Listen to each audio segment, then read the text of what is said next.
Sudarlun, pasar modern yang menguras dana alokasi khusus atau DAK 2 miliar rupiah terbengkalai. Pasar tersebut terletak di belakang deretan toko tua di Kota Mini, Gampung Lada, Kecamatan Mutiara Timur, Pidi.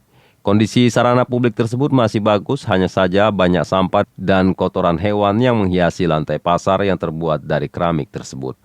Pasar tersebut dibangun pada tahun 2019, terdiri dari 4 toilet, 1 sumur galian, 6 kios 2x2 meter, 20 meja ikan, 1 pos pengaman dan saluran drainase yang kini berisikan sampah. Kondisinya sudah 2 tahun terbengkalai. Akses jalan menuju pasar modern berlumpur karena banyak berlubang menghiasi jalan.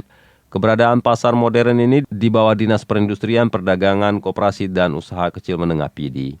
Kepala Dinas Perindustrian, Perdagangan, Koperasi dan UKM Pidi, Cud Afrinidar, akan mengecek lebih dahulu kondisi pasar modern, sebab yang bersangkutan baru menjabat sebagai kadis di dinas tersebut. Dari Sigli, Muhammad Nazar, Serambion TV.